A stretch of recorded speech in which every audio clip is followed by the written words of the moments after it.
ஃபோன்லேயே யாராவது விசாரித்தா கூட இது மாதிரி பதில் சொல்லு அப்படின்னு சொல்லணும். சின்ன சின்ன மீட்டிங்கில் 4 வார்த்தை பேச தயார் பண்ணலாம். ஒரு கடையிலையோ அல்லது ஹோட்டல்லையோ ஏதாவது விவரம் கேட்கணும்னா உங்கள் குழந்தைய தைரியமாக அனுப்புங்க. குழந்தைகள் பணிவாகவும் பொறுமையாகவும் விவரம் கேட்குறப்போ கூச்ச சுபாவம் தானாக போயிடும். சின்ன வயசுலேயே இப்படிலாம் பழக்கப்படுத்தினா தான் வருங்காலத்தில் தைரியமாக இந்த சமுதாயத்தில் வாழ முடியும். இல்லைன்னா 60 வயசுலேயும் அடுப்பங்கரையை விட்டு வெளில வர்றதுக்கு கூச்சப்பட்டுக்கிட்டு தான் இருக்க வேண்டியிருக்கும். இந்த காலத்து பிள்ளைங்க எவ்வளவோ பரவாயில்ல, எதுக்கும் தயங்குறதில்ல, கூச்சப்படுறதில்ல. ஒரு அம்மா அடுப்பங்கரையிலேருந்து சத்தம் போட்டாங்க, டேய் ராமு, தயவு பண்ணி அந்த டிவியை நிறுத்துறா, அந்த பெண்ணோட குரல் மகா மோசம், அடுப்பங்கரையில் இருக்கிற என்னாலேயே அதை சகிச்சிக்க முடியல அப்படின்னாங்களாம். உடனே பையன் கொஞ்சம் கூட தயங்காமல் பதில் சொல்கிறான், அம்மா, இந்த குரல் டிவியிலேருந்து வரல, எதிர்த்த விட்டு மாமி தான் இங்கே வந்திருக்கிறாங்க, அவங்க தான் இப்போ என்னோட பேசிக்கிட்டு இருக்கிறாங்க அப்படின்னு நான். ஐயா, உங்கள் பேரை தொடர்ந்து தினம் கேட்டுக்கிட்டு இருக்கிறேன் அப்படின்னார் ஒருத்தர். தொடர்ந்து கேட்குறீங்களே, உங்களுக்கு காது வலிக்கலையா அப்படின்னு கேட்டோம். பேசுகிற உங்களுக்கே வாய் வலிக்கலை அப்படிங்கிறப்போ கேட்குற எங்களுக்கு எப்படி காது வலிக்கும் அப்படின்னார். நம்ம உடம்புல ஒரு அதிசயம் என்ன தெரியுமா? ரொம்ப நேரம் நாம் நடக்கிறோம்னு வச்சுக்கோங்க, கால் வலிக்கும். ரொம்ப நேரம் வேலை செஞ்சால் கை வலிக்கும், உடம்பு வலிக்கும். ரொம்ப நேரம் பார்த்துக்கிட்டே இருந்தால் கண்ணு வலிக்கும். ரொம்ப நேரம் பேசிக்கிட்டே இருந்தால் வாய் கூட வலிக்கும். ஆனால் ரொம்ப நேரம் கேட்டுக்கிட்டே இருக்கிறதுனால காது வலிக்கிறதில்ல. அதனால் கேட்குறதுக்கு முக்கியத்துவம் கொடுத்தாங்க நம்ம பெரியவங்க. திருவள்ளுவர் தேவையில்லாமல் வார்த்தைகளை உபயோகப்படுத்த மாட்டார். ஒரு திருக்குறள்னு எடுத்துக்கிட்டாவே அதில் மொத்தம் 7 வார்த்தைகள், அவ்வளவுதான். அப்படி 7 வார்த்தைகள் மட்டுமே உள்ள ஒரு திருக்குறளில் வள்ளுவர் ஒரே வார்த்தையை 5 தடவை உபயோகப்படுத்தியிருக்கிறார், திரும்ப திரும்ப பயன்படுத்தியிருக்கிறார். அப்படின்னா அதை எந்த அளவுக்கு வலியுறுத்தி சொல்கிறார் அப்படிங்கிறத நாம் புரிஞ்சுக்கணும். அது என்ன குறள்? செல்வத்துள் செல்வம் செவிச்செல்வம், அச்செல்வம் செல்வத்துள் எல்லாம் தலை. செவிச்செல்வம்ங்கிறது அவ்வளவு முக்கியமானது. கற்றலின் கேட்டல் நன்று. அதிகம் கேட்கணுங்கிறதுக்காகத்தான் எவ்வளவு கேட்டாலும் காது வலிக்கிறதில்ல. குறைச்சலாக பேசணும், அதிகமாக கேட்கணும். இன்னொரு விஷயம் கவனிங்க, நம்ம உடம்பில் கண்ணுக்கு மூடி இருக்குது, எதையாவது நாம் பார்க்க விரும்பலைன்னா உடனே கண்ணை மூடிக்கலாம். நம்ம வாய்க்கு மூடி இருக்குது, பேச விருப்பம் இல்லையா, வாயை மூடிக்கலாம். மூக்குக்கு கூட மூடிக்கிற வசதி இருக்குது, எதையாவது முகர விருப்பம் இல்லையா, மூச்சை அடக்கிக்கலாம். ஆனால் பாருங்கள், காதுக்கு மூடி கிடையாது, அதை கையால் தான் மூட முடியும். யார் என்ன சொன்னாலும் அது நல்லதோ கெட்டதோ காதில் விழுந்துக்கிட்டு தான் இருக்கும். அறிவு தான் நல்ல விஷயங்களை எடுத்துக்கிட்டு கெட்ட விஷயங்களை விட்டுடணும். நல்ல கருத்துக்கள் நம்ம காதில் நிறைய விழுந்துக்கிட்டே இருக்கணும். அதை கேட்டு நாம் நல்லபடியாக வாழணுங்கிறது தான் படைப்பின் விருப்பம். ஆன்மீகவாதிகள் கூட ஒன்று சொல்லுவாங்க, அதாவது ஆன்மீக பாதையில் நீங்கள் முன்னேறணும்னா முதல்ல சிரவணம் செய்யணும்பாங்க. அதாவது பெரியவங்க சொல்கிற நல்ல கருத்துக்களை கேட்கணும் அப்படின்னு அதுக்கு அர்த்தம். அதனால் யார் நல்ல கருத்துக்களை சொன்னாலும் அதை காது கொடுத்து கேளுங்க. இவ்வளவு கருத்துக்களையும் நம்ம நேயர் ஒருத்தர்கிட்ட சொல்லிகிட்டு இருந்தோம். அவரும் சரி சரின்னு தலையாடிக்கிட்டே இருந்தார். அப்புறம் சொன்னார், நீங்கள் சொல்கிறது சரி தான் சார், காதுக்கு மூடி இல்லைங்கிறது ரொம்ப சரி, அதனால தான் உங்கள் தகவல் கூட நாங்கள் விரும்புகிறோமோ இல்லையோ தினம் காதில் விழுந்துக்கிட்டு இருக்குது அப்படின்னார். எங்களுக்கு ரொம்ப பெருமையாக இருந்தது. அப்படியா அப்படின்னோம். ஆனாலும் என்ன மாதிரி சில பேர் நீங்கள் தகவல் சொல்கிற சமயத்தில் காதில் மூடி இல்லையேன்னு சொல்லி கவலைப்படுறதில்ல சார் அப்படின்னார். ஏன்னு கேட்டோம். காதை மூடுறதுக்கு தானே வசதி இல்லை, ரேடியோவை மூடுறதுக்கு வசதி இருக்குதுல்ல, அதனால் டக்குன்னு அதை மூடி வச்சுருவோம் அப்படின்னார். வங்க நாவலாசிரியர் சரத் சந்திரர் ஒரு நண்பர் அவர்கிட்ட வந்தார். வழக்கமாக எல்லா எழுத்தாளர்கள்கிட்டையும் கேட்குற ஒரு கேள்வியை கேட்டார். நீங்கள் எழுத்துத்துறைக்கு வந்தது எப்படி? இதுதான் கேள்வி. அதை தெரிஞ்சு என்ன பிரயோஜனம்னார் சரத் சந்திரர். சும்மா சொல்லுங்களேன், தெரிஞ்சுக்கிறேன் அப்படின்னார் வந்தவர். சரி சொல்கிறேன்னு ஆரம்பித்தார். நான் ரங்கூனில் வேலை பார்த்துக்கிட்டு இருந்தேன். சம்பளம் பத்தல, வேலையும் பார்த்துக்கிட்டு ஒரு பலசரக்கு கடை வைக்கலாம்னு நினச்சேன். என்னால் மளிகை கடை வச்சு சரியாக நடத்த முடியுமாங்கிற சந்தேகம் என் மனைவிக்கு. அதை சோதனை பண்ணி பார்க்கணுங்கிறதுக்காக சில பொருள்களின் அளவு, அதோட விலை, இப்படி சிலதை சொல்லி எல்லாத்தையும் மனக்கணக்காக கூட்டி போட சொன்னாங்க. என்னால் சரியாக கூட்டி சொல்ல முடியல. உங்களால் மளிகை கடை நடத்த முடியாதுன்னு சொல்லிவிட்டாங்க. உடனே என்ன பண்ணுறது, வேறு வழி இல்லை, கதை எழுத ஆரம்பிச்சிட்டேன் அப்படின்னார். கேட்டவருக்கு சிரிப்பு வந்துட்டு தான். சரத் சந்திரர் ஒரு பக்கம் சீரியஸான நாவல்கள், சிறுகதைகள் எழுதியிருந்தாலும் அவருடைய இன்னொரு பக்கம் வேறு விதம். நண்பர்கள்கிட்ட பேசும்பொழுதும் சரி, அவர்களுக்கு கடிதங்கள் எழுதும்போதும் சரி, கேலியும் கிண்டலும் நகைச்சுவை உணர்வும் அதிகமாக இருக்கும். காந்திஜி ஒரு சமயம் கல்கத்தாவுக்கு வந்திருந்தார். தேசபக்தர்கள் பல பேர் அவர்கிட்ட பேசிக்கிட்டு இருந்தாங்க. அப்போது சரத் சந்திரரும் அங்கே இருந்தார். கிரண் சங்கர் ராய் அப்படிங்கிறவரும் அங்கே இருந்தார். அவர் சொன்னாராம், காந்திஜியோட பழகிய முதல் வங்காளி நான் தான். போயர் யுத்த காலத்தில் இவர் லண்டனுக்கு வந்திருந்தப்போ என்கிட்ட தான் வங்காள மொழி கற்றுக்கிட்டார் அப்படின்னாராம். உடனே சரத் சந்திரர் காந்திஜியை பார்த்து, இவர் உங்களுக்கு வங்காள மொழி கற்றுக் கொடுத்தது உண்மைதானா அப்படின்னாராம். ஆமான்னாராம் காந்தி. அதனால தான் உங்களால் வங்காள மொழி கற்றுக்க முடியல அப்படின்னாராம். எல்லாரும் சிரித்தாங்களாம். சரத் சந்திரர் சாம்தாபேர் அப்படிங்கிற கிராமத்தில் தங்கியிருந்தார். ஒரு இலக்கிய நிகழ்ச்சியில் கலந்துக்கிறதுக்காக. அதுக்காக ஒரு கல்கத்தாவுக்கு போக வேண்டிய சூழ்நிலை. அதுக்காக புறப்பட்டார். அந்த சமயத்தில் பின்னாடி இருந்து யாரோ அவரை கூப்பிட்டாங்க. இப்படி கூப்பிட்டவரை பார்த்து இன்னொருத்தர் யாரோ அதட்டி இருக்கிறாங்க. போகிறவரை ஏன் இப்படி கூப்பிடுறீங்க அப்படின்னு. ஏன் கூப்பிட்டா என்னன்னு கேட்டிருக்கார் சரத் சந்திரர். புறப்படுறவங்கள பின்னாடி இருந்து கூப்பிடுறது அபசகுனம், போகிற இடத்துல ஏதாவது ஆபத்து வரலாம் அப்படின்னு அதுக்கு விளக்கம் கொடுத்துருக்கிறார் அவர். உடனே சரத் சந்திரர் சொன்னாராம், இதோ இவங்க என்னை இலக்கிய கூட்டத்துக்கு அழைச்சிட்டு போகிறாங்களே, இதை விட வேறு என்ன ஆபத்து வந்துட போகுது அப்படின்னாராம். இப்படி சரத் சந்திரருக்கு இயல்பாகவே நகைச்சுவை உணர்வு உண்டு. அவருடைய நண்பர் ஒருத்தர் வீட்டுக்கு கூப்பிட்டுருந்தார். அங்கே ஒரு கச்சேரிக்கு ஏற்பாடு பண்ணியிருந்தாங்க. சரத் சந்திரருக்கு இயல்பாகவே கச்சேரியில் நீண்ட ஆலோசனையெல்லாம் கேட்குறதுக்கு பொறுமை இருக்காது. அதனால் மெதுவாக பாட போகிறவர் எப்படி அப்படின்னு கேட்டிருக்கார். அவருக்கு ரொம்ப நல்லா பாட தெரியும் அப்படின்னு சொல்லியிருக்கிறாங்க. அதுக்கு சரத் சந்திரர், பாட தெரியுங்கிறது சரி, பாட்டை நிறுத்த தெரியுமா அதை சொல்லுங்கள் முதல்ல அப்படின்னாராம். கங்கை கரை தோட்டம் பக்கத்தில் ஒரு ஆசிரமம், அங்கே ஒரு பெரியவர் தங்கியிருக்கிறார். அவர் தான் ராமகிருஷ்ண பரமஹம்சர். அந்த ஆசிரமம் இருந்த இடம் கரக்பூர். வங்காளத்தில் பொதுவாக எல்லோரும் மீன் சாப்பிட்றது உண்டு. கங்கையில் குளிச்சுட்டு கையில் ஒரு மீனோடு வர்றது வழக்கம். இவர் இருக்கிற இடத்துக்கு கங்கையில் படகு வழியாக வரணும். அப்படி தான் எல்லோரும் வருவாங்க. வர்றவங்கள ஒன்று கூட்டி ஆன்மீக விஷயங்களை பற்றி பேசிக்கிட்டு இருப்பார். ஒவ்வொரு நாள் ஒவ்வொருத்தர் நகரத்துக்கு போகணும். வரும்பொழுது மீன் கொண்டுக்கிட்டு வரணும். அதுக்கு ஒரு அட்டவணையே உண்டு ஆசிரமத்தில். அது பிரகாரம் ஒரு நாள் சுவாமி யோகானந்தர் படகில் போனார். படகை செலுத்தினவங்க ராமகிருஷ்ணரையும் சுவாமி யோகானந்தரையும் மற்றவங்களையும் பித்தர்கள் அப்படின்னு சொல்லி ஏளனமாக பேசினாங்க. அவங்க என்ன பைத்தியம் பிடிச்சவங்க அப்படிங்கிறது மாதிரி. சுவாமி யோகானந்தருக்கு ரொம்ப மென்மையான இதயம். இவங்க இப்படி கண்ணாபின்னான்னு பேசுகிறத பார்த்தா மீனை வாங்கிட்டு திரும்புகிறப்போ என்ன நடக்குமோ அப்படிங்கிற பயம் வேறு வந்துட்டுது அவருக்கு. அவ்வளவு மென்மையானவர். இதை தெரிஞ்சுக்கிட்ட ராமகிருஷ்ணர், யோகானந்தா இங்கே வா அப்படின்னு கூப்பிட்டார். இவர் கண்ணீரை தொடச்சிக்கிட்டே கிட்ட போனார்.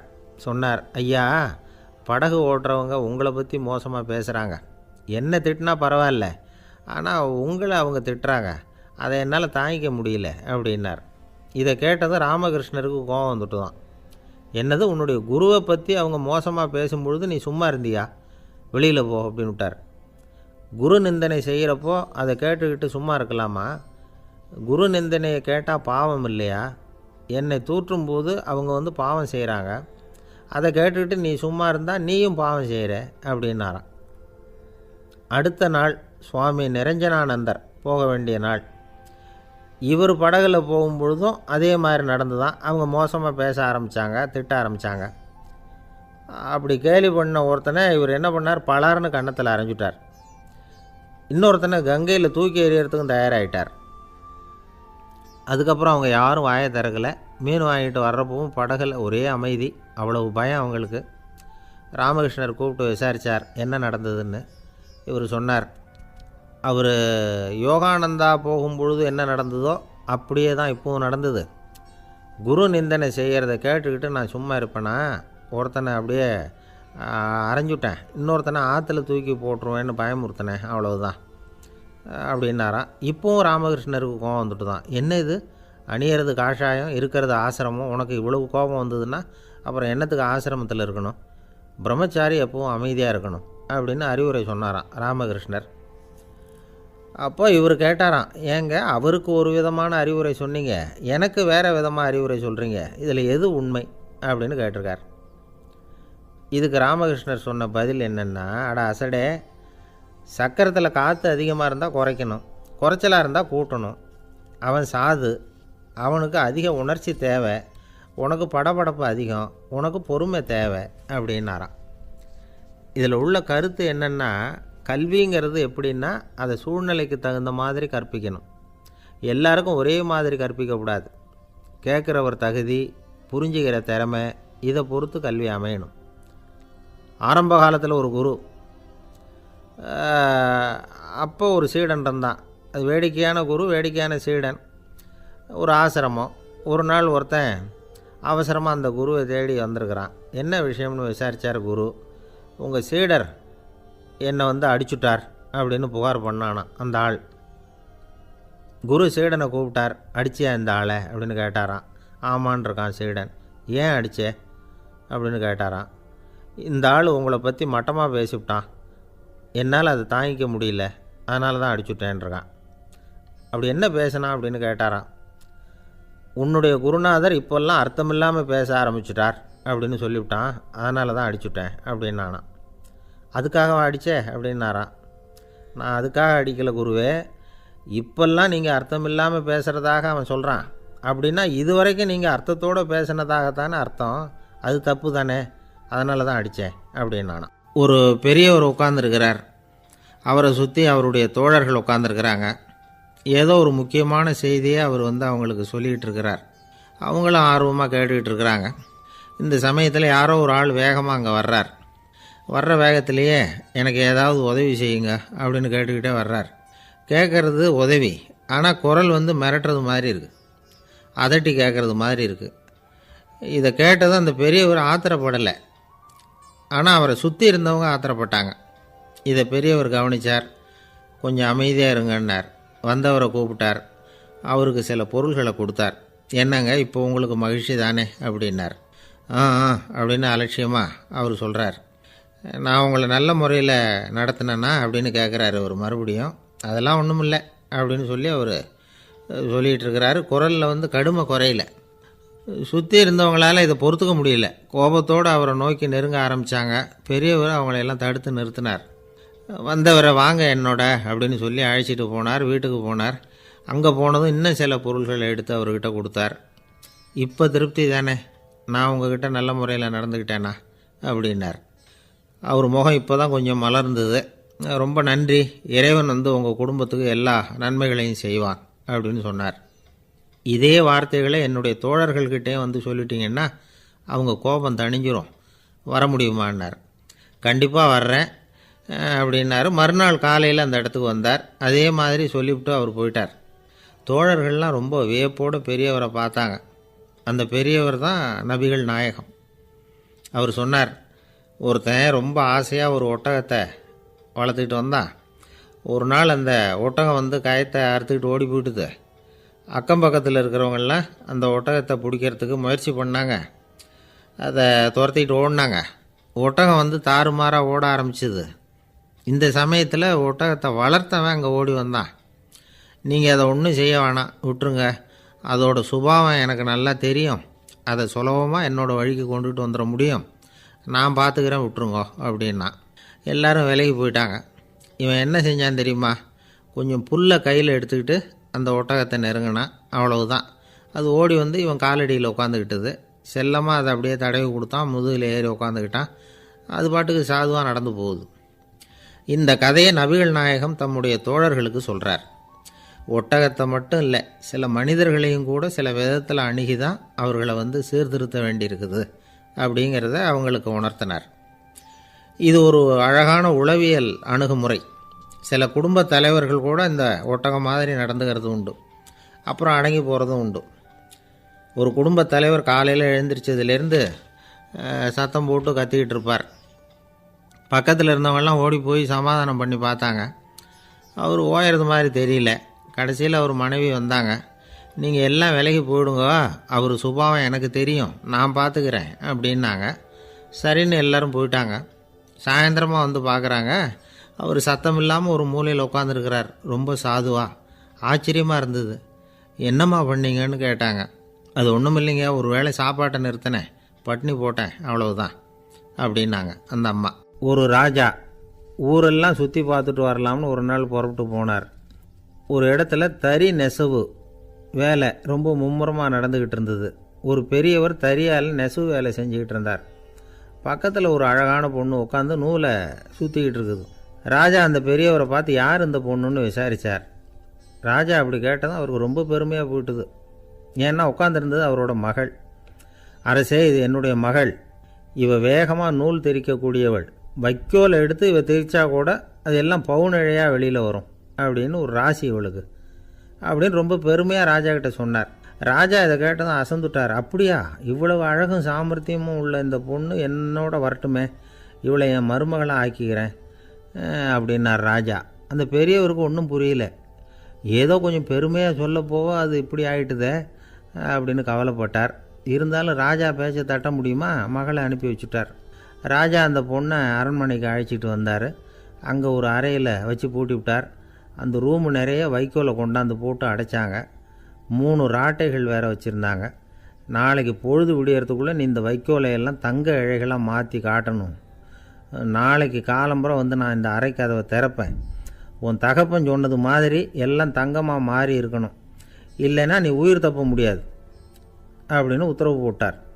பாவம் அந்த பொண்ணு என்ன பண்ணும், பகல் பூரா அழுதுகிட்டே உட்காந்துருக்குது. ராத்திரி பூராவும் தூக்கம் வரல. மறுநாள் அதிகாலை நேரத்தில் யாரோ கதவை தட்டுற சத்தம் கேட்டுது.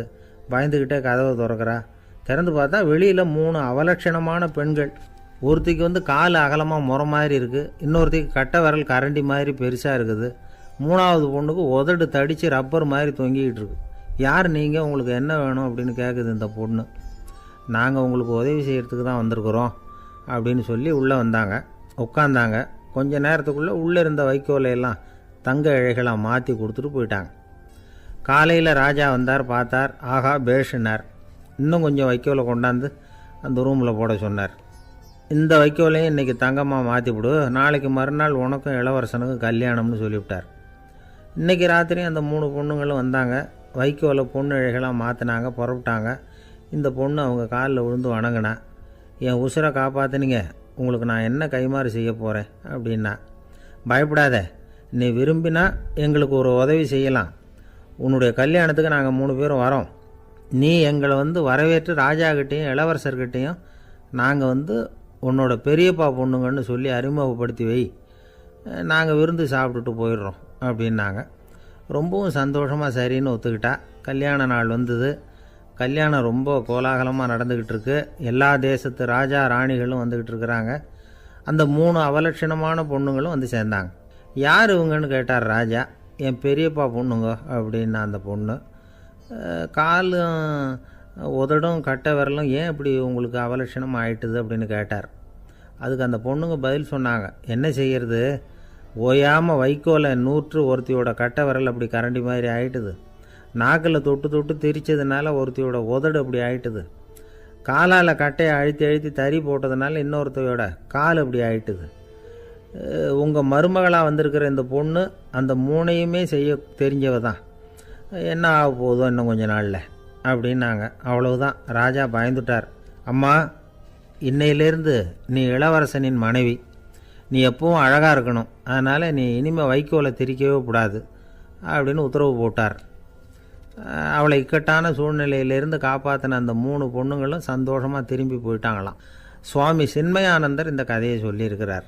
தன்னலம் மறந்து சுயலாபத்தை தியாகம் செய்கிறது வைக்கோல்லேருந்து தங்க இழையை நூக்கிறது மாதிரி அப்படிங்கிறார் அவர். அது இருக்கட்டும், இப்போ நம்ம கதைக்கு வருவோம். ஒரு ராஜா தன்னோட மகனுக்கு சுயவரம் நடத்தினார். எல்லா தேசத்திலிருந்தும் ராஜகுமாரர்கள் வந்திருந்தாங்க. ராஜகுமாரியை கல்யாணம் பண்ணிக்கலாம்ங்கிற ஆசையில் சுயம்பர மண்டபத்திலேருந்து எல்லா ராஜகுமாரர்களும் அலறி அடிச்சுக்கிட்டு வெளியில் ஓடி வந்துக்கிட்டு இருக்கிறாங்களாம். ஏன் இப்படி எல்லாரும் மிரண்டு போய் ஓடி வர்றாங்கன்னு கேட்டார் ஒருத்தர். அதுக்கு இன்னொருத்தர் விவரம் சொன்னார். ராஜகுமாரியை இன்றைக்கி தான் அவங்க நேரில் பார்த்தாங்களாம், அதுதான் அப்படி ஓடி வந்துக்கிட்டு இருக்கிறாங்க அப்படின்னார். ஒரு தடவை நாரதர் ஒரு தெரு வழியாக போய்கிட்டு இருந்தார். வழியில் ஒருத்தர் வேத சாஸ்திரம்லாம் படிச்சுக்கிட்டு உட்காந்துருந்தார். அவர் நாரதரை பார்த்து எங்கே போயிட்டுருக்குறீங்கன்னு கேட்டார். கடவுளை பார்த்துட்டு வரலாம்னு போயிட்டுருக்கிறேன் அப்படின்னார் நாரதர். அப்படின்னா அவர்கிட்ட எனக்கு எப்போ முக்தி கிடைக்கும்னு கேட்டுட்டு வாங்களேன் அப்படின்னார் இவர். சரி, கேட்டு வரேன் அப்படின்னு சொல்லிவிட்டு நாரதர் நடந்தார். கொஞ்சம் தூரத்தில் ஒரு மரத்தடியில் ஒரு தொழிலாளி செருப்பு தைச்சிக்கிட்டு உட்காந்துருந்தார். அந்த ஆளும் அதே மாதிரி கேட்டுக்கிட்டார். எனக்கு எப்போ முக்தி கிடைக்கும்னு கடவுள்கிட்ட கேட்டுக்கிட்டு வாங்களேன்னார். அவர்கிட்டையும் சரின்னு சொல்லிவிட்டு நாரதர் நேராக வைகுண்டத்துக்கு வந்து சேர்ந்தார். கடவுளை பார்த்தார். இவங்க 2 பேரும் சொல்லி அனுப்பின விஷயத்தை பற்றி கேட்டார். அதுக்கு கடவுள் சொன்னார், அந்த செருப்பு தைக்கிற தொழிலாளி உடல் நீத்ததும் உடனே என்னை வந்து அடைவான். ஆனால் அந்த சாஸ்திரம் படித்த ஆள் இப்போதைக்கு என்கிட்ட வந்து சேரமாட்டான். அவன் இன்னமும் பல பிறவிகள் எடுத்து அங்கேயே இருக்க வேண்டியிருக்குது. எப்போ இங்கே வந்து சேருவான்னு எனக்கே தெரியாது அப்படின்னார். நாரதருக்கு இதோட ரகசியம் என்னங்கிறது புரியல. எனக்கு ஒன்றும் புரியலையேன்னாரான் கடவுள்கிட்ட. சீக்கிரம் புரிஞ்சுக்குவேன். நீ திரும்பி போகிறப்போ நான் இங்கே வைகுண்டத்தில் என்ன செஞ்சுக்கிட்டு இருக்கேன்னு கேட்டால், ஒரு ஊசியின் துவாரத்தில் ஒரு யானையை கோத்துக்கிட்டு இருக்கிறேன்னு அவங்கக்கிட்ட சொல்லு அப்படின்னார் கடவுள் சிரிச்சுக்கிட்டே. நாரதர் பூமிக்கு திரும்பினார். கடவுளை பார்த்தீங்களா, எப்படி இருக்கார் அப்படின்னு விசாரித்தார். வேத சாஸ்திரம் படித்தவர். ஓ பகவானா, அவர் யானையை ஊசியின் காதில் நுழைச்சிக்கிட்டு இருக்கிறார் பார்த்தேன்னார் நாரதர். ஊசி காதில் யானையா? அது எப்படி முடியும்? நீங்கள் சொல்கிறத நான் நம்ப மாட்டேன்னு விட்டார் அவர். சரி, இந்த ஆளுக்கு இறைவன் பேரில் நம்பிக்கை இல்லை அப்படிங்கிறத நாரதர் புரிஞ்சுக்கிட்டார். அடுத்தபடியாக அந்த தொழிலாளி இருந்த இடத்துக்கு போனார். இறைவனை பார்த்தீங்களான்னு கேட்டார் அவர். பார்த்தேன், ஒரு ஊசி துவாரத்தில் யானையை கோத்துக்கிட்டு இருந்தார் அப்படின்னு சொல்லிவிட்டு நாரதர் அந்த ஆள் முகத்தை கவனித்தார். அந்த தொழிலாளி இதை கேட்டுட்டு கொஞ்சம் கூட ஆச்சரியப்படலை. அவரால் முடியாத காரியம் கூட உண்டானார். என்ன இப்படி சொல்கிற? ஊசியின் துவாரத்தில் யானையை கோக்க முடியும்னு நீ நம்புறியா அப்படின்னு கேட்டார் நாரதர். நிச்சயமாக நம்புகிறேன்னார் அவர். அது எப்படி அப்படின்னு கேட்டார் இவர். இதை பாருங்கள், நான் இந்த ஆலமரத்தடியில் தான் தினமும் உட்காந்துருக்கிறேன். தினமும் இந்த மரத்திலிருந்து எவ்வளவோ பழம் கீழே விழுது. இந்த பழத்தில் இருக்கிற ஒவ்வொரு விதையிலேயும் உள்ள ஒரு ஆலமரம் இருக்குது.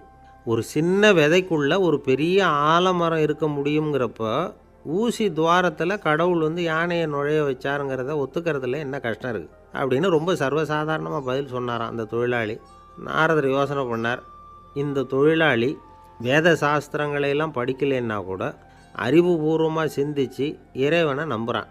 அதனால தான் கடவுள் இந்த ஆளுக்கு சீக்கிரம் முக்தி கிடைக்கும்னு சொன்னார் அப்படிங்கிறத புரிஞ்சுக்கிட்டாராம். இந்த கதையில் வர்ற கடவுள், நாரதர், வைகுண்டம் இதெல்லாம் ஒரு பக்கம் இருக்கட்டும், ஒரு சின்ன விதைக்குள்ளே ஒரு பெரிய ஆலமரம் தூங்கிக்கிட்டு இருக்குது அப்படிங்கிற உண்மை, அந்தரத்தில் 1000 கிரகங்கள் சுற்றிக்கிட்டு இருக்குங்கிற உண்மை, இதெல்லாம் நாம் பார்த்துக்கிட்டு தானே இருக்கிறோம். இந்த உண்மைகள் அதிசயமாக நமக்கு தெரியறதுனால அதை நம்பாமல் இருந்துட முடியாது. இயற்கையை பரிபூர்ணமாக நம்புங்கள், அந்த நம்பிக்கையே நம்ம வாழ்க்கைக்கு ஆதாரம் அப்படிங்கிறத விளக்கிறதுக்காக தான் இந்த கதை. இந்த காலத்தில் நம்ம பிள்ளைங்களுக்கெல்லாம் இது மாதிரி நம்பிக்கை அதிகமாகவே இருக்குது. ஒரு நாள் ஒரு சின்ன பையன்கிட்ட கேட்டேன், ஏன்பா கடவுள் ஒரு பானைக்குள்ளே ஒரு யானையை நுழைய வச்சுட்டாருன்னு சொன்னால் அதை நீ நம்புவியா அப்படின்னு கேட்டோம். நம்புவேன் சார், அது ஒன்றும் பெரிய அதிசயம் இல்லைன்னா. எப்படிறான்னு கேட்டோம். எப்படின்னா அந்த பானை அந்த யானையை விட பெருசாக இருந்திருக்கும், அவ்வளவுதான் அப்படின்னு சொல்கிறான். ஒரு ஊரில் ஒரு ராஜா இருந்தார். அவர் அடிக்கடி காட்டுக்கு வேட்டையாட போவார். சில நண்பர்களையும் கூட அழைச்சிக்கிட்டு போவார். காட்டுக்கு போனதும் ஆளுக்கு ஒரு பக்கமாக போய் வேட்டையாடுவாங்க. சாயந்தரமாக திரும்பி வருவாங்க. மறுநாள் அரண்மனையில் உட்காந்து ஒவ்வொருத்தரும் அவங்க அனுபவங்களையெல்லாம் சொல்லிக்குவாங்க. அவங்க வீரத்துக்கு தகுந்த மாதிரி பரிசை அந்த ராஜா கொடுப்பார். இது மாதிரி ஒரு தடவை எல்லோரும் வேட்டைக்கு போயிட்டு திரும்பி வந்ததும் உட்காந்து பேச ஆரம்பிச்சிருக்கிறாங்க. ஒருத்தன் சொன்னான், தன்னுடைய வீர தீர செயலை பற்றி அளக்க ஆரம்பிச்சிட்டான். ஏன்னா அதுக்கு பரிசு கிடைக்க போகுதில்ல, அதனால். அவன் என்ன சொன்னான் தெரியுமா? அரசே, நேற்றுக்கு காட்டில் என்னாச்சு தெரியுமா? எனக்கு நேராக ஒரு சிங்கம் வாயை திறந்துக்கிட்டு வந்துட்டுது. நான் பயப்படவே இல்லை. உடனே ஒரு கல்லை எடுத்து குறி பார்த்து வீசினேன். சிங்கத்து வாய்க்குள்ளே போய் அந்த கல் மாட்டிக்கிட்டுது. அவ்வளவுதான். அந்த சிங்கம் என்னை பார்த்துட்டு பயந்துட்டு ஒரே ஓட்டமாக திரும்பி ஓடி போயிட்டுது அப்படின்னா. ஆஹா பலே அப்படின்னு எல்லோரும் கை தட்டினாங்க. 2வது ஆள் ஒருத்தன் எழுந்திரிச்சான். அவன் சொல்ல ஆரம்பித்தான், அரசே, நான் போன வழியில் 2 பெரிய மலைப்பாம்பு கிடந்தது. என்னை முழுங்கிறதுக்கு வந்தது. நான் என்ன பண்ணேன் தெரியுமா? அந்த 2 பாம்போட வாலையும் ஒன்றா சேர்த்து முடிச்சு போட்டுட்டேன். அவ்வளவுதான். அது அங்கே இழுக்க இது இங்கே இழுக்க முடிச்சு நல்லா இறுகி போட்டுது அப்படின்றான். ஆஹா அற்புதம்னு சொல்லி எல்லாரும் கை தட்டினாங்களாம். அடுத்தபடியாக 3வது ஆள் ஒருத்தன் வந்தான். அவன் சொல்ல ஆரம்பித்தான், மன்னா, நான் போன பாதையில் குறுக்க ஒரு ஆறு, அதில் இறங்கி குளித்தேன். யாரோ காலை பிடிச்சி இழுக்கிறது மாதிரி இருந்தது. திரும்பி பார்த்தா ஒரு பெரிய முதலை. நான் உடனே அப்படியே ஒரு துள்ளல் துள்ளி அது முதுகில் போய் உக்காந்துக்கிட்டேன். அதை அப்படியே கரைக்கு நீந்த வச்சேன். கரைக்கு வந்து சேர்ந்ததும் அப்படியே ஒரே துள்ளி குதித்து கரைக்கு வந்துட்டேன் அப்படின்றான். அவன் தன்னுடைய வீரத்தை அப்படி சொல்லியிருக்கான். அடடா எப்பேற்பட்ட வீரம் அப்படின்னு எல்லாரும் கை தட்டினாங்களாம். 4வது ஆள் எழுந்திரிச்சான். மண்ணா, நான் போன இடத்துல ஒரு கரடி வந்து என்னை துரத்த ஆரம்பிச்சுட்டுது. நான் ஒரு மலை உச்சிக்கு வந்துட்டேன். அதுக்கப்புறம் ஒரு அடி எடுத்து வச்சாலும் அதில் பாதாளத்தில் விழ வேண்டியது தான். அந்த நேரம் பார்த்து ஒரு பெரிய ராட்சச கழுகு அந்த பக்கமாக பறந்து வந்தது. நான் உடனே அப்படியே உயர எழும்பி அந்த கழுகோட காலை பிடிச்சிக்கிட்டேன். அப்படியே தொங்கிக்கிட்டே வந்தேன். ஒரு நல்ல இடம் வந்ததும் தொப்புன்னு கீழே குதித்து நடந்து வந்துட்டேன்னா. இதுக்கும் எல்லோரும் கை தட்டுறாங்க. கடைசியாக ஒரு ஆள் எழுந்திரிச்சான். அரசே, நான் வந்து போன வழியில் ஒரு பெரிய யானை குறுக்க வந்தது. பயங்கரமாக சத்தம் போட்டுக்கிட்டே வந்தது. நான் பயந்து ஓடலை. உடனே என்ன பண்ணேன் தெரியுமா? அந்த யானையோட வாலை பிடிச்சி தூக்கினேன். தலைக்கு மேலே தூக்கி கரன்னு சுற்றினேன். வேகமாக சுற்றி வீசி எறிஞ்சேன். அவ்வளவுதான். அதே ஸ்பீடில் அந்த யானை மேலே போக ஆரம்பிச்சுட்டுது. இன்னும் கூட அது போய்கிட்டே தான் இருக்குது, கீழே விழவே இல்லைன்னா. இதை கேட்டதும் ராஜாவுக்கு கோபம் வந்துட்டுது. என்ன முட்டாள்னு நினச்சிக்கிட்டு பேசுகிறியா? யானையை வந்து நீ வாலை பிடிச்சி தூக்குன, அதை நான் நம்பணுமா அப்படின்னார். உடனே இவன் பணிவாக பதில் சொன்னான். அரசே, ஒரு சிங்கத்து வாயில் கல் மாட்டிக்கிட்டதை நம்புறீங்க, மலைப்பாம்பு வாலை பிடிச்சி முடிச்சு போட்டதை நம்புறீங்க, முதல்ல முதுகில் சவாரி பண்ணதையும் நம்புறீங்க, கழுகு காலை பிடிச்சிக்கிட்டு பறக்கிறதையும் நம்புறீங்க. அப்படி நம்புகிறப்போ நான் சொன்னதை மட்டும் நம்பக்கூடாதா அப்படின்னு கேட்டானான். பொய் சொன்னவங்கெல்லாம் தலையை தொங்க போட்டுக்கிட்டாங்களாம். ராஜா அவங்கள பார்த்து சொன்னாராம், நீங்கள் எல்லாரும் என்னை முட்டாளாக்கியிருக்கிறீங்க. கடைசியாக பேசின இவன் தான் எனக்கு உண்மை எது பொய் எதுங்கிறத புரிய வச்சிருக்கிறான். இவன் தான் உண்மையான தைரியசாலி அப்படின்னு சொல்லி அவனுக்கே பரிசெல்லாம் கொடுத்து பாராட்டினாராம். இப்படி ஒரு கதை. உண்மையை நிலைநாட்டுகிறவன் தான் உண்மையான வீரன் அப்படிங்கிறத இதிலிருந்து நாம் புரிஞ்சுக்கணும். இந்த காலத்துல எல்லாம் பொய் சொன்னால் தான் பழைக்க முடியுங்கிறது ஒரு சில பேரோட நம்பிக்கை. ஒரு அப்பாவுக்கு தன் மகனுக்கு பொய் சொல்ல தெரியலையேங்கிற கவலை. பொய் சொன்னால் தான் இந்த உலகத்தில் பிழைக்கலாம், ஆனால் இவனுக்கு அது தெரியலையே, அதனால் இவனை அழைச்சிட்டு போய் நடுக்கடலில் விட்டுட்டு வந்துடுவோம் அப்படின்னு அழைச்சிட்டு புறப்பட்டான். கடற்கரைக்கு போனான். மகனுக்கு சந்தேகம். எங்கேப்பா என்னை அழைச்சிட்டு போகிறேன்னு கேட்டிருக்கான். கடலில் மீன் பிடிக்க கற்றுக் கொடுக்க போகிறேன் உனக்கு அப்படின்னானா. நான் ஏற்கனவே மீன் பிடிச்சிட்டேனேன்னானா இவன் மகன். எங்கே அதுன்னு கேட்டிருக்கான். அப்பங்காரன். சுட்டு சாப்பிட்டுட்டேன்ருக்கான் புள்ள. அப்பங்காரன் பார்த்தான். சரி, நம்ம புள்ள பொழைச்சிக்கோ அப்படின்னு சொல்லி திருப்பி அழைச்சிட்டு வந்துட்டானா. ஒரு ஆள் அசையாமல் கிடக்கிறார். அவர் இருக்காரா போயிட்டாராங்கிறத எப்படி முடிவு பண்ணுறோம்? அவர் மூக்குக்கு முன்னாடி புறங்கையை வச்சு பார்க்குறோம், மூச்சு வருதா இல்லையா அப்படிங்கிறத கண்டுபிடிக்கிறதுக்காக. மூச்சுங்கிறது அவ்வளவு முக்கியமான ஒரு விஷயம். சுவாசம் இல்லைன்னா எதுவுமே இல்லை. நம்ம பூமி இருக்க அது கூட சுவாசிக்குதுங்கிறத சோவியத் விஞ்ஞானிகள் கண்டுபிடிச்சிருக்கிறாங்க. பூமிக்கு மேலே இருக்கிற மண் அடுக்கில் காற்றில் உள்ள ஆக்சிஜன் ஆக்சிகரணம் அடையுது அப்படின்னு தான் இதுவரைக்கும் எல்லோரும் நம்பிக்கிட்டு இருந்தாங்க. ஆனால் இப்போ என்ன கண்டுபிடிச்சிருக்கிறாங்கன்னா, அந்த ஆக்சிஜன் பூமிக்குள்ளே 1 கிலோமீட்டர் ஆழம் வரைக்கும் ஊடுருவி போகுதான். பூமிக்குள்ளே 2 பக்கமும் பல கிலோமீட்டர் வரைக்கும் பரவுதான். பூமிக்குள்ளே இருக்கிற நீர்நிலை அடுக்குகள் தான் நுரையீரல் செய்கிற வேலையை செய்யுதான். நம்ம உடம்புல நுரையீரல் இல்லைன்னா ஒன்றும் நடக்காது. ஒரு மரத்தை தலைகீழாக தொங்க போட்டால் எப்படி இருக்கும்? அப்படி யோசிச்சு பாருங்கள். அப்படி தான் இதுவும், நுரையீரலும் அப்படி தான் இருக்கும். வலது பக்கம் ஒன்று, இடது பக்கம் ஒன்று. வலது பக்கம் நுரையீரல் கொஞ்சம் பெருசாக இருக்கும். நுட்பமான நரம்பு குழாய்கள் அதில் இருக்கும். கோடிக்கணக்கான நுண்ணிய குழாய்களை வச்சுக்கிட்டு தான் அது வேலை செய்யுது. 25 கோடி குழாய்கள் இருக்கும். அதை அப்படியே முழுசாக பிரித்து பரப்புனா ஒரு டென்னிஸ் கோர்ட்டில் பாதி பரப்பளவு இருக்குமா. நுரையீரல் நிறம் கருஞ்சிவப்பு தான். புகை அதிகமாக உள்ளே போச்சுன்னா அது கருப்பாயிடுது. காற்றுல உள்ள பிராணவாயுவை இது இழுத்து எடுத்துக்கிட்டு ரத்தத்தை சுத்தப்படுத்துகிற முக்கியமான வேலையை இது செய்யுது. அசுத்த காற்றை வெளியில் அனுப்பி வச்சுருது. ஒருத்தர் வேகமாக ஓடி வரார், அவருக்கு மூச்சு இறைக்கும். பயங்கரமாக எதையாவது பார்த்து விடுறார், உடனே மூர்ச்சை ஆகிடுவார். இது மாதிரி சமயங்களில் வேறு எந்த தூண்டுதலும் இல்லாமல் நுரையீரல் தானாகவே இயங்கும். இப்படி ஒரு அவசியம் ஏற்படுறப்போ இயக்கத்தை தூண்டி விடுற முக்கியமான இணைப்பு மூளைக்கு கீழே முதுகு எலும்புக்கு மேற்பகுதியில் இருக்குது. அது உடனே சுவாசத்துக்கு அவசர உதவியை கொடுக்குது. இப்போ ஒருத்தர் பேசாமல் உட்காந்துருக்கார். இந்த சமயத்தில் அவருக்கு 1 பங்கு காற்று தேவைப்படுதுன்னு வச்சுக்கோங்க. அவர் எழுந்திரிச்சு நடக்கும் பொழுது 1.5 மடங்கு தேவைப்படும். ஓடினார்னா 3 மடங்கு தேவைப்படும். படுத்துருக்கிறப்ப 1/2 மடங்கு தான் தேவைப்படும். இதுக்கு நிமிஷத்துக்கு 16 தடவை மூச்சு விட்டாகணும். இப்படி சாதாரணமாக உள்ளே இழுக்கிற காற்று கொஞ்சம்தான் இருந்தாலும் இது மாதிரி 8 மடங்கு காற்றை உள்ளே இழுத்து வச்சுக்கிற சாமர்த்தியம் நுரையீரலுக்கு இருக்குதான். தண்ணி, நுண்கிருமிகள், ரசாயன பொருள் இப்படி எது உள்ளே போனாலும் நுரையீரல் சமாளிச்சுக்கும். 30 வருஷமாக விடாத புகை பிடிக்கிறவர் தொடர்ந்து உள்ளே அனுப்பி வைக்கிற புகையை கூட சமாளிக்குதுன்னா பார்த்துங்களேன். உள்ளே போகிற புகை நுட்பமான சுவாச முடிச்சுகளை அழிச்சு விடுது. கறி புகை அது மேலே படிஞ்சு உபயோகம் இல்லாமல் பண்ணிவிடுது. ஆனாலும் தேவைக்கு அதிகமாக 8 மடங்கு கூடுதலாக சுவாச முடிச்சுகள் நம்ம உடம்புக்குள்ளே இருக்கிறதுனால சமாளிக்க முடியுது. சமாளிக்க முடியலன்னா சில சமயம் மூச்சு திணறும். அதை ஒரு எச்சரிக்கையாக எடுத்துக்கிட்டு புகை பிடிக்கிற பழக்கத்தை விட்டுடணும். அதுதான் நல்லது. ஆனால் அப்படி யார் விடுறது? இணை பிரியாத 2 நண்பர்கள் இருந்தாங்களாம். 2 பேரும் விடாமல் சிகரெட்டு குடிக்கிறவங்க. அதில் ஒருத்தன் செத்து போட்டான். இன்னொருத்தன் அதுக்கப்புறம் 2 சிகரெட்டாக குடிக்க ஆரம்பித்தானான். ஏன் இப்படி பண்ணுறேன்னு கேட்டிருக்காங்க. நான் ஒரு சிகரெட்டு தான் குடிக்கிறேன், செத்து போன என்னுடைய ஃப்ரெண்டு இருக்கானே செத்து போனவன், அவனுக்காக இன்னொரு சிகரெட்டு குடிக்கிறேன் அப்படின்னு நானான். இது ரொம்ப ஆபத்து, விட்டுடு அப்படின்னு சொல்லியிருக்காங்க. சரின்னு ஒத்துக்கிட்டான். ஆனால் அதுக்கப்புறமும் ஒரு சிகரெட் வீதமாக குடிச்சிக்கிட்டே இருந்தான். சிகரெட்டு பழக்கத்தை நீ இன்னும் விடலையான்னு கேட்டாங்களாம். அந்த பழக்கத்தை நான் எப்போவோ விட்டுட்டேன், இப்போ நான் குடிக்கிறது என் ஃப்ரெண்டுக்காக அப்படின்னு நானான். இவங்கெல்லாம் எப்படி திருந்துறது? என்னை விட யோக்கியம் இந்த உலகத்தில் வேறு யாரும் இல்லை சார் அப்படின்னார் ஒருத்தர். அவரை விட அயோக்கியன் வேறு யாரும் இருக்க முடியாதுங்கிற முடிவுக்கு கேட்டவங்க வந்துட்டாங்களாம்.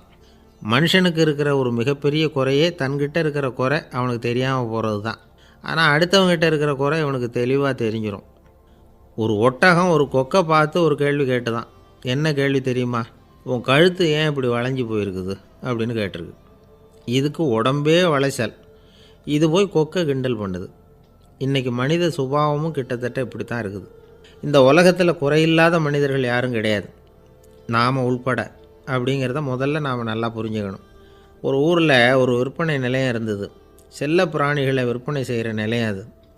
நாய், கிளி, பூனை இப்படி நிறைய வச்சு விற்பனை பண்ணிகிட்டு இருக்கிறாங்க. நாய்க்குட்டி விற்பனை செய்கிற பகுதியில் ஒரு சிறுவன் நின்றுக்கிட்டு இருந்தான். விற்பனை செய்கிற ஆளுகிட்ட விலை கேட்டுக்கிட்டு இருந்தான். அதோ இருக்குதே அந்த நாய்க்குட்டி என்ன விலை அப்படின்னு கேட்டானா. 1000 ரூபா அப்படின்னாரான். சரி அது வேணாம், இது என்ன விலைன்றிருக்கான். 500 ரூபா அப்படின்னாரான். இந்த சின்ன பையன் கையில் வச்சுருந்தது வெறும் 50 ரூபா தான். அதனால் இதை விட குறைச்சலாக கிடைக்குமான்னு பார்த்துருக்கான். அந்த கடையில் ஒரு மூலையில் சரியாக கவனிக்கப்படாமல் ஒரு நாய்க்குட்டி படுத்து கிடந்தது. பாவமாக கத்திக்கிட்டு இருந்தது. அதை பார்த்ததுமே இவனுக்கு அது ரொம்ப பிடிச்சி போச்சு. உடனே அந்த கடைக்காரரை பார்த்து, அதுவும் அந்த மூலையில் படுத்து கிடக்குதே அந்த நாய்க்குட்டி என்ன விலை அப்படின்னு கேட்டிருக்கான். தம்பி, அது ஒரு கால் ஊனம், அதனால் அது உன்னோட குதித்து விளையாடவோ ஓடுறதோ அதால் முடியாத காரியம் அப்படின்ட்டுருக்கார் அவர். அது தெரிஞ்சு தாங்க கேட்குறேன், அதோட விலை என்ன அதை மட்டும் சொல்லுங்களேன் அப்படின்ட்டுருக்கான்.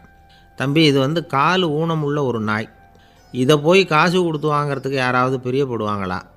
இதை நான் உனக்கு இலவசமாகவே தர்றேன், எடுத்துகிட்டு போ அப்படின்னாரான். இதை கேட்டதும் அந்த சிறுவனுக்கு கோவம் வந்துட்டு தான். நீங்கள் ஒன்றும் சும்மா கொடுக்க வேணாம், இந்தாங்க 50 ரூபா, இதை வச்சுக்கிட்டு நாய்க்குட்டியை கொடுங்க அப்படின்ட்டுருக்கான். அவருக்கு ஒன்றும் புரியல, ஆச்சரியமாக இருந்தது. சரின்னு பணத்தை வாங்கிட்டு நாய்க்குட்டியை தூக்கி கொடுத்தார். அந்த சிறுவன் அந்த நாய்க்குட்டியை 2 கையாலையும் வாங்கினா, மார்போடு பிரியமாக சேர்த்து அணைச்சிக்கிட்டான். தெருவில் இறங்கி நடக்கிறான்.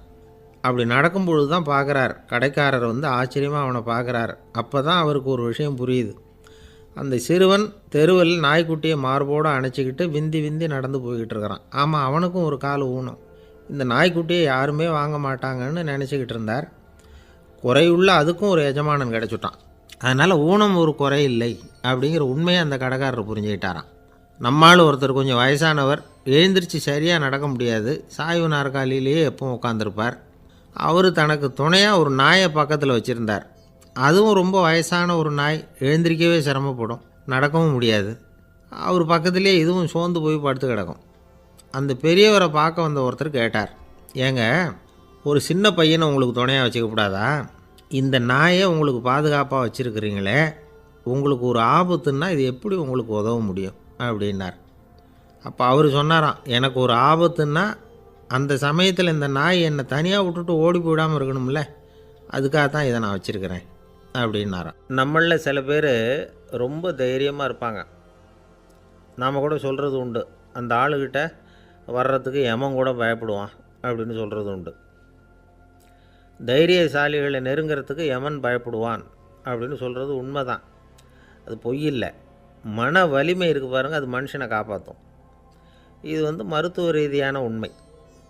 உடல் கோளாறுகள் மன ஆரோக்கியத்தை பாதிக்கும். மன எழுச்சி, மன போராட்டம் இதெல்லாம் உடல் இயக்கத்தில் மாறுதலை உண்டாக்குது. சில வகையான நோய்களுக்கும் மனசுக்கும் இருக்கிற சம்பந்தம் என்னங்கிறத பற்றியெல்லாம் இப்போ ஆராய்ச்சி பண்ணுறாங்க.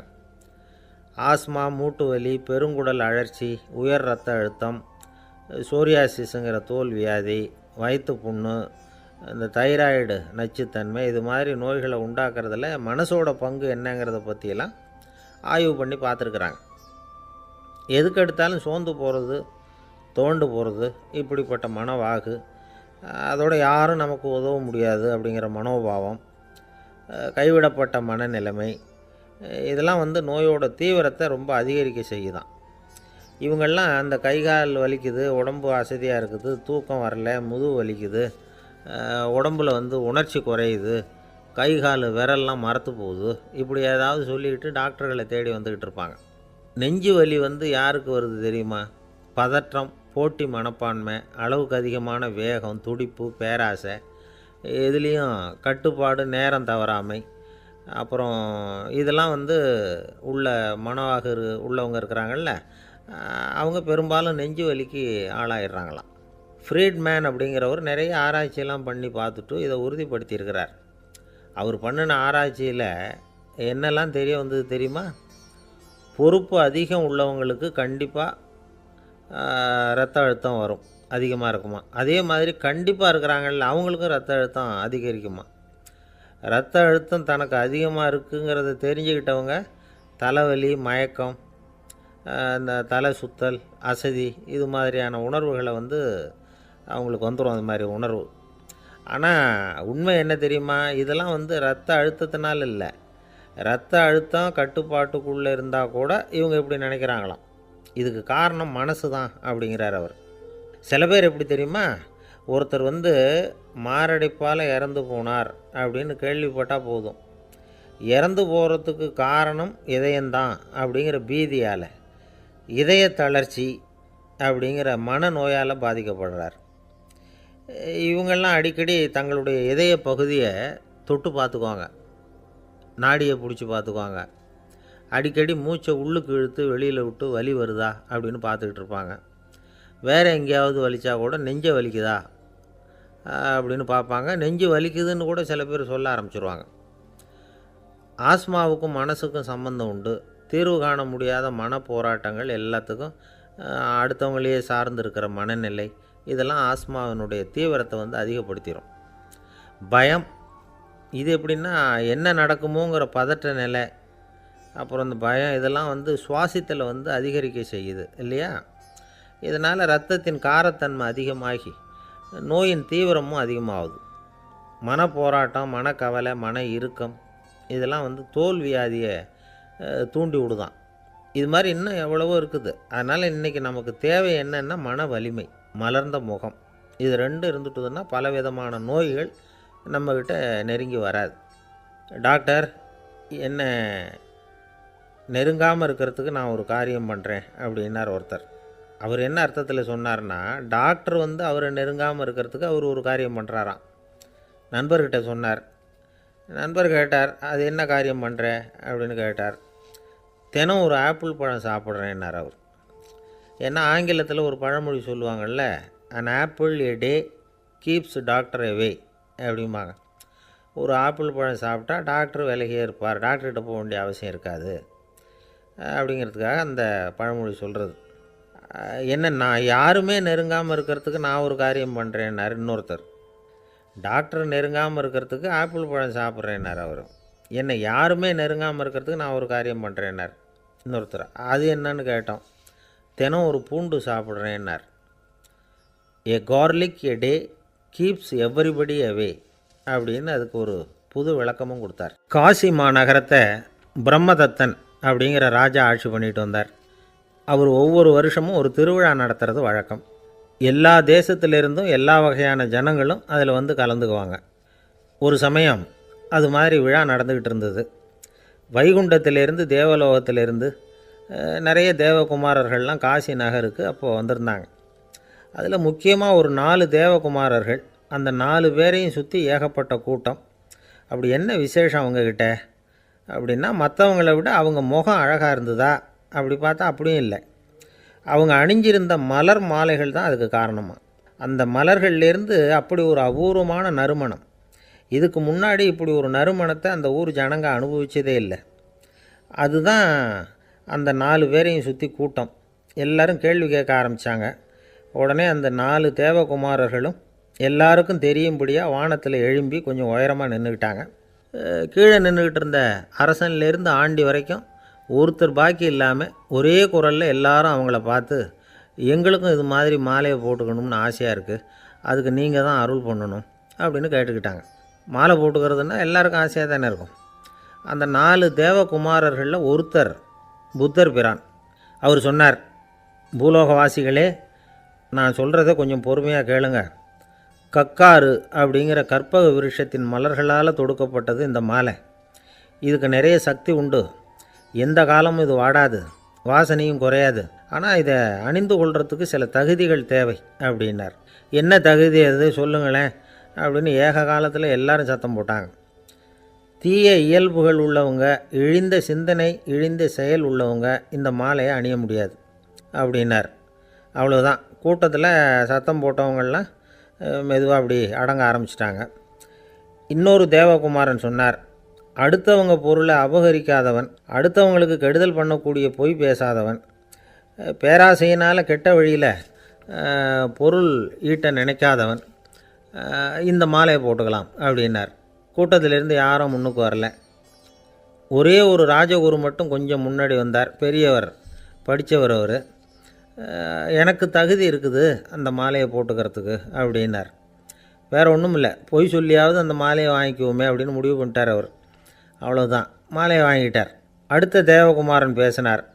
யாருக்கு திடமான அறிவும் மனமும் இருக்குதோ, யாருக்கு நல்ல காரியங்களில் அசையாத ஈடுபாடு இருக்குதோ, நல்ல அரிய பொருள்களை தனியாக தான் மட்டும் அனுபவிக்க விரும்பாதவர் யாரோ அவர் முன்னாடி வந்து இந்த மாலையை வாங்கிக்கலாம் அப்படின்னார். அந்த தகுதியும் எனக்கு இருக்குன்னார் ராஜகுரு. மாலையை வாங்கி போட்டுக்கிட்டார். இன்னொரு ராஜகுமாரன் பேச ஆரம்பித்தார். அறநெறியில் செல்வம் சேர்க்கணும், ஆடம்பர பொருள்களுக்கு அடிமையாகக்கூடாது, வெற்றி அடைஞ்சாலும் கர்வம் வரக்கூடாது, அப்படிப்பட்டவங்க இந்த மாலையை போட்டுக்கலாம்னார். துணிஞ்சு பொய் சொல்லி அதையும் வாங்கி கழுத்தில் போட்டுக்கிட்டார் இந்த ராஜகுரு. இன்னொரு ராஜகுமாரன் சொன்னார், சான்றோர்களை நிந்திக்காதவங்க, புறம் பேசாதவங்க இந்த மாலையை போட்டுக்கலாம்னார். அதையும் வாங்கி போட்டுக்கிட்டார். திருவிழா முடிஞ்சுது, எல்லோரும் திரும்பி போயிட்டாங்க. மறுநாள் ராஜகுரு 4 மாலைகளையும் போட்டுக்கிட்டு ராஜசபைக்கு வரார். வந்தவர் ரொம்ப அவஸ்தையோடு வர்றார். மாலையெல்லாம் வாடி போயிட்டுது, வாசனை எதுவும் கிடையாது. அது மட்டும் இல்லை, அவருக்கு கடுமையான தலைவலி வேறு வந்துட்டுது. துடிச்சு போயிட்டார். மாலையை கழட்டவும் முடியல. ஜனங்கள்லாம் அவரை பார்த்து சிரிக்க ஆரம்பிச்சிட்டாங்க. என்னத்துக்கு ஆசைப்படணும், ஏன் இப்படி கஷ்டப்படணும் அப்படின்னு ராஜா பார்த்தார். மறுபடியும் விழாவுக்கு ஏற்பாடு பண்ணினார். தேவகுமாரர்கள்லாம் வந்தாங்க. ராஜகுரு வந்தார். மக்கள் முன்னிலையில் அவங்க காலில் விழுந்தார், மன்னிப்பு கேட்டுக்கிட்டார். இந்த மாலையை போட்டுக்கிற தகுதி எனக்கு இல்லை. தகுதி இல்லாத ஒருத்தன் தகாத தகுதியை பொய் மூலம் பெறணும்னு ஆசைப்படுறாங்களே, அவங்களுக்கெல்லாம் என்னுடைய தண்டனை ஒரு எச்சரிக்கையாக இருக்கட்டும்னார். அதுக்கப்புறம் தேவகுமாரர்கள் அவர் கழுத்தில் இருக்கிற மாலையை கழட்டினாங்களாம். அந்த மாலைகளும் பழையபடி மனம் கொடுக்க ஆரம்பிச்சுட்டு தான். இதிலேருந்து நாம் தெரிஞ்சுக்க வேண்டியது என்னென்னா, நமக்கு தகுதி இல்லாத ஒரு கௌரவம் நம்மக்கிட்ட தானாக வந்தால் கூட அதை தவிர்த்து விடுறது தான் நல்லது. அதுதான் புத்திசாலித்தனம். ஒருத்தர் வந்தார். சார், எங்கள் இலக்கிய மன்ற விழாவுக்கு நீங்கள் தலைமை தாங்கணும்னார். உடனே இவர் சொன்னார், பேச்சாளர், சார், இலக்கியத்தை பற்றி பேசுகிற தகுதி எனக்கு இல்லையே அப்படின்னார். உடனே அவர் கூப்பிட வந்தவர் சொன்னார், அந்த தகுதி உங்களுக்கு இல்லைங்கிறது எங்களுக்கும் தெரியும் சார், அதனால தான் உங்களை தலைமை தாங்க கூப்பிட்றேன் அப்படின்னார். அது சரி, தலைமைன்னா அதுக்கு இவர் என்ன தான் அர்த்தம் பண்ணுறாருன்னு தெரியல. ஒரே ஒரு ஊரில் ஒரு ராஜா இருந்தார். அவர் பேரில் மக்களுக்கு ரொம்ப மரியாதை. அவ்வளவு நல்லா ஆட்சி புரிஞ்சிக்கிட்டு வந்தார். அவருக்கு வயசாகிட்டுது. அதனால் ஒரு நாள் அமைச்சரை கூப்பிட்டார். இதை பாருங்கள், எனக்கு வயசாகிட்டுது, அதனால் இந்த அரச பொறுப்பையெல்லாம் நீங்கள் ஏற்றுக்குங்க அப்படின்னார். அதுக்கப்புறம் ராணியை கூப்பிட்டார். வா, நாம் இனிமேல் இங்கே இருக்க வேணாம், காட்டுக்கு போய் தவம் பண்ணலாம் அப்படின்னு கூப்பிட்டார். இந்த செய்தி மக்களுக்கு அறிவிக்கப்பட்டது. மக்கள் உடனே கூட்டம் கூட்டமாக அரண்மனைக்கு வர ஆரம்பிச்சிட்டாங்க. மன்னரை போய் பார்க்குறாங்க. அரசே, தாங்கள் எங்களுக்கு தந்தை மாதிரி. நீங்கள் காட்டுக்கு போயிட்டால் நாங்கள்லாம் இங்கே எப்படி இருக்க முடியும்? எங்களுக்கெல்லாம் எந்த துன்பமும் இல்லாமல் பார்த்துக்கிட்டு வர்றீங்க. இது மாதிரியான ஒரு அரசாட்சி இல்லைன்னா மக்கள் வாழ்ந்து என்ன பயன் அப்படின்னாங்க. இருந்தாலும் என்ன பண்ணுறது, வயசாகிட்ட காரணத்தினால இந்த முடிவுக்கு வர வேண்டியிருக்குது அப்படின்னாரா ராஜா. அப்படின்னா நீங்கள் காட்டுக்கு போக வேணாம், நாங்கள் போகிறோம். நாங்கள் அங்கே போய் தவம் பண்ணுறோம், வழிபாடு பண்ணுறோம். கடவுள் வருவார், அவர்கிட்ட வரம் வாங்கிட்டு வந்துடுறோம் அப்படின்னாங்களாம். அப்படி சொல்லிவிட்டு உடனே எல்லோரும் காட்டுக்கு போனாங்க. நாட்டு மக்கள் எல்லாரும் ஒட்டு மொத்தமாக வந்து காட்டில் உட்காந்துக்கிட்டு தவம் பண்ணுறதை பார்த்தார் கடவுள். உடனே புறப்பட்டு வந்தார். எல்லோரும் இப்படி வந்து உட்காந்துருக்குறீங்களே, என்ன வேணும் உங்களுக்கு அப்படின்னு கேட்டார். உடனே மக்கள் எல்லாரும் ஒரு குரலில் சொன்னாங்க, சுவாமி, எங்கள் மன்னன் ரொம்ப நாளைக்கு நல்லபடியாக இருக்கணும். அவர் வந்து மகிழ்ச்சியாகவும் உடல் நலத்தோடும் இருந்தால் தான் நாங்கள் அமைதியாக வாழ முடியும் அப்படின்னாங்க. சரி, அதுக்கு என்ன செய்யணும் அப்படின்னார் ஆண்டவன். எங்கள் மன்னருக்கு இன்னும் ஒரு 100 வருஷம் ஆயுளை கொடுங்க அப்படின்னாங்க. அவ்வளவு தானே, சரி அப்படியே ஆகட்டும் அப்படின்னு சொல்லிவிட்டு ஆண்டவன் போயிட்டார். மக்கள் மகிழ்ச்சியோடு திரும்பி வந்தாங்க. மன்னா, கடவுள் வரம் கொடுத்துட்டார், நீங்கள் 100 வருஷம் வாழ போகிறீங்க அப்படின்னாங்க. இதை கேட்டதும் ராணி ராஜாவை வணங்கி நான் தவம் செய்ய போகிறேன் அப்படின்னு புறப்பட்டாங்க. உடனே மக்கள் என்ன நினச்சாங்க தெரியுமா? ஐயோ, நாம் ராஜாவுக்கு மட்டும்தானே நீண்ட ஆயுள் வேணும்னு வரம் வாங்கினோம், ராணிக்கு வாங்கலையே, அதுதான் கோபத்தில் புறப்பட்டாங்க போல இருக்குது அப்படின்னு நினச்சி வருத்தப்பட்டாங்க. ஆனால் ராணி நினச்சது அது இல்லை. ராணி போய் தவம் பண்ணாங்க, கடவுள் காட்சி கொடுத்தார். இவங்க கேட்குறாங்க, சுவாமி, ராஜாவுக்கு மட்டும் 100 வருஷம் ஆயுள்னு வரம் கொடுத்துட்டீங்க, அப்படின்னா குடிமக்களும் 100 வருஷம் இருக்கணும். இப்படிப்பட்ட குடிமக்கள் இல்லைன்னா அப்படிப்பட்ட அரசன் இருந்து என்ன பிரயோஜனம் அப்படின்னாங்களாம். ஆண்டவன் பார்த்தார், சரி அவங்களும் 100 வருஷம் வாழ்வாங்க, அது மட்டும் இல்லை, நீயும் 100 ஆண்டு காலம் வாழ வரமளிக்கிறேன் அப்படின்னு சொல்லிவிட்டு மறைஞ்சிட்டார். இதில் ஆண்டவன் வர்றதும் மறையிறதும் முக்கியம் இல்லை. இதில் கவனிக்க வேண்டியது ஆள்கிறவனின் விசால மனம், குடிமக்களின் விசால மனம், ஆள்கிறவன் மனைவியினுடைய விசால மனம். இப்படி ஒரு நாடு இருந்துட்டுதுன்னா எப்படி இருக்கும் வாழ்க்கை நினச்சி பாருங்கள். அதனால தான் பெரியவங்கள்லாம் சொல்கிறாங்க, இதய வாசல் திறந்தே இருக்கணும், இதயத்தின் கதவுகளை மூடாதீங்க அப்படின்னு சொல்லுவாங்க. என்கிட்ட ஒருத்தர் சொன்னார், என்னுடைய இதய வாசல் எப்போவும் திறந்தே தான் இருக்குதுன்னார். எதனால் அப்படி சொல்கிறீங்க அப்படின்னு கேட்டோம். டாக்டரே சொல்லிவிட்டார், என்னுடைய இதயத்தில் ஒரு ஓட்டை இருக்குது அப்படின்னு, வால்வு சரியில்லையா அப்படிங்கிறார். அளவுக்கு மிஞ்சினால் அமிர்தமும் நஞ்சு அப்படின்னு சொல்லுவாங்க. அது உண்மைதான். ஒருத்தருக்கு அளவுக்கு மீறிய புகழ் வந்துட்டுதுன்னு வச்சுங்க, அது கூட ஆபத்தாக போயிடுறது உண்டு. பழங்காலத்துல எல்லாம் கிரேக்க தேசத்தில் ஒரு பழக்கம் உண்டாம். அதாவது யாராவது ஒருத்தரை நாடு கடத்தணும்னா அதுக்கு ஒரு வழி உண்டு. அதாவது ஒருத்தரை நாடு கடத்தணும்னு மக்கள் விரும்புகிறாங்கன்னு வச்சுங்களேன், அவர் பேரை ஒரு மண்பாண்ட ஓட்டுச்சில்லில் எழுதி அதை வந்து ஒரு குறிப்பிட்ட பொது இடத்துல போட்டுற வேண்டியது, அவ்வளவுதான். இது மாதிரி பல பேர் போட்டுக்கிட்டே இருப்பாங்க, எல்லாம் அப்படியே குவிஞ்சு போயிடும். அந்த ஓட்டாஞ்சில்லு குவியலில் யாருடைய பேர் அதிகமாக இருக்குதோ அந்த நபரை ஒரு 10 ஆண்டுகள் நாடு கடத்தி விடுவாங்க. இது அந்த ஊர் வழக்கமாக. ஒரு நாள் அந்த குவியலுக்கு பக்கத்தில் ஒரு ஆள் நின்றுக்கிட்டு இருக்கிறான். அவன் கையில் ஒரு ஓட்டாஞ்சில்லு வச்சுருக்கிறான். அதில் யாரோட பேரையோ எழுதணும், எழுதி அந்த இடத்துல போடணுங்கிறது அவன் ஆசை. ஆனால் அவன் படிக்காதவன், அதனால் எழுத தெரியல. யாராவது அந்த வழியாக வர்றாங்களான்னு பார்த்துக்கிட்டே நின்றுக்கிட்டு இருந்தான். ஒரு பெரியவர் வந்துக்கிட்டு இருந்தார். அவர்கிட்ட ஓடினான். கையில் இருந்த மண்பாண்ட சில்லை கொடுத்தான். ஐயா, இதில் ஒரு பேர் எழுதி கொடுங்களேன்னா. அந்த பெரியவர் அதை வாங்கி கையில் வச்சுக்கிட்டு, என்ன பேர் எழுதணும் சொல்லு அப்படின்னா. இவன் சொன்னான், அரிஸ்டைடிஸ் அப்படின்னு எழுதுங்க அப்படின்னா. இதை கேட்டதும் அந்த பெரியவருக்கு அதிர்ச்சி. ஏன்னா அவர் தான் அரிஸ்டைடிஸ், தத்துவ மேதை அரிஸ்டைடிஸ் அவர். இருந்தாலும் நான் தான் அதுங்கிறத காட்டிக்காமல் அந்த ஆளுக்கிட்ட கேட்டார், அது சரிப்பா, அரிஸ்டைடிஸுங்கிற பேரை எழுத சொல்கிற, அவர் உனக்கு என்ன கெடுதல் பண்ணார், அவர் பேரை இதில் எழுத சொல்கிறியே அப்படின்னு கேட்டிருக்கார். அதுக்கு இவன் சொன்னானா, அவர் எனக்கு எந்த கெடுதலும் பண்ணலை, அவரை நான் பார்த்தது கூட இல்லை அப்படின்ட்டுருக்கான். அப்புறம் எதுக்காக அவரை வந்து நாடு கடத்தணும்னு நீ ஆசைப்படுற அப்படின்னு கேட்டிருக்கார். இப்போ அந்த ஆள் சொல்கிறான், அரிஸ்டைடஸை பற்றி எல்லாரும் பேசுகிறாங்க.